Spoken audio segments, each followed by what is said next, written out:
ये युद्ध ईरान पे थोपा गया। ईरान तो युद्ध अपने बचाव के लिए लड़ रहा है। जब अमेरिका 3 महीने पहले यह बात कह देता है कि यह मसला फिलिस्तीन इजराइल का है, तो आपको ईरान को बीच में नहीं आना चाहिए। लेकिन फिर इजराइल ने हमला क्यों किया ईरान पर? हमारे यहाँ सीज फायर का फैसला होता है।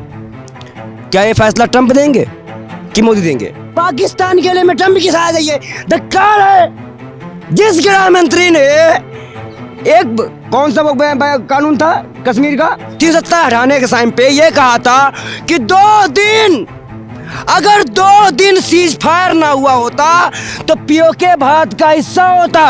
आज हमें अमेरिका की सहायता लेनी पड़ रही है। 25 तारीख बहुत अहम डेट है, जिस तारीख को 1991 वाली मंदी हमारे यहाँ फिर दस्तक देने वाली है। ये काल चक्र है। भगवत गीता में भी कहा गया है कि समय का पहिया लौटता है, जो करोगे वो भरोगे। सर, इस समय ईरान और इजराइल के बीच में एक भीषण युद्ध चल रहा है। क्या लग रहा है कि किसका समर्थन करना भारत के लिए ज्यादा फायदेमंद होगा, और विश्व पटल में क्या लग रहा है किसकी मजबूती ज्यादा है एक दूसरे के ऊपर? देखिए, विश्व पटल में तो अलग थलग इस वक्त इजराइल पड़ा हुआ है और उसके साथ अमेरिका कूद रहा है। महत्वपूर्ण मसला ये नहीं है। महत्वपूर्ण मसला ये है कि जब अमेरिका 3 महीने पहले यह बात कह देता है कि यह मसला फिलिस्तीन इजराइल का है, तो आपको ईरान को बीच में नहीं आना चाहिए। लेकिन फिर इजराइल ने हमला क्यों किया ईरान पर? क्यों किया आपने भाई? शामिल क्यों किया ईरान को युद्ध में? ये युद्ध ईरान पे थोपा गया। ईरान तो युद्ध अपने बचाव के लिए लड़ रहा है। यहाँ ईरान पे जब युद्ध थोप दिया गया तो ईरान ने कहा हम युद्ध लड़ेंगे।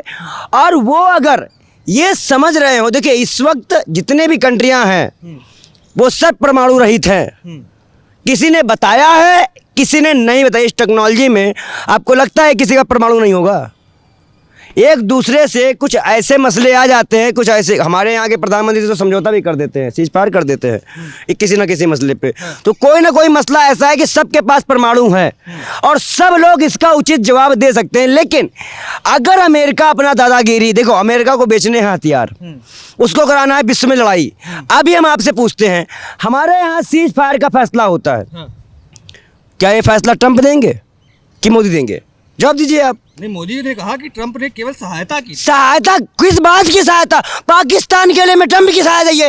धिक्कार है जिस गृह मंत्री ने एक कौन सा कानून था कश्मीर का 370 हटाने के टाइम पे ये कहा था कि 2 दिन, अगर 2 दिन सीज फायर ना हुआ होता तो पीओके भारत का हिस्सा होता। आज हमें अमेरिका की सहायता लेनी पड़ रही है।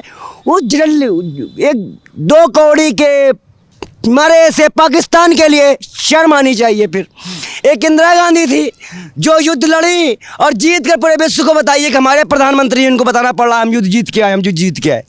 अब ऐसे तक को भेजना पड़ गया। उनके खास दुश्मन थे, उनको भेजना पड़ गया। तो भाई ऐसे प्रधानमंत्री के चरित्र और चाल का क्या भरोसा? और दूसरी महत्वपूर्ण बात, अभी प्रधानमंत्री ये नहीं समझ पा रहे हैं कि जो तेल क्राइसिस हमारे यहाँ पे होगा, 25 तारीख बहुत अहम डेट है, जिस तारीख को 1991 वाली मंदी हमारे यहाँ फिर दस्तक देने वाली है। इस बात को भी नोट किया जाए। तो हम व्यापारिक दृष्टि से भी ईरान से जुड़े हैं, ध्यान दीजिएगा। हमारे संबंध भी उससे ईरान से हैं, हमारे संबंध इजराइल से भी है, हमारे संबंध फिलिस्तीन से भी है, और हमारा ऑफिशियल विदेश नीति फिलिस्तीन के साथ है। इसमें कोई राय नहीं है। जो इजरायली झंडा निकाल रहे हैं अंधभक्त भजपिल्ले, वो आतंकवादी हुए साफ, क्योंकि हमारा विदेश मंत्रालय क्या कहता है कि हम फिलिस्तीनियों के साथ हैं।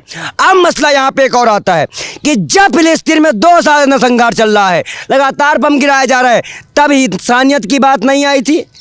क्या वो मुसलमान थे इसलिए उनकी बात नहीं की आई? और आज तो सारी इस्लामिक कंट्रियों ने भी कह दिया कि अगर जंग में अमेरिका कूदता है तो हम एक साथ होकर ईरान का साथ देंगे। नहीं, पर क्या लग रहा है अगर इसी तरीके से युद्ध आगे बढ़ा तो कितने दिन युद्ध चलेगा? मैं तो कह रहे ईरान थोड़ा बड़ा टेक्नोलॉजी युद्ध मैं बताऊँ कैसे खत्म करूँ?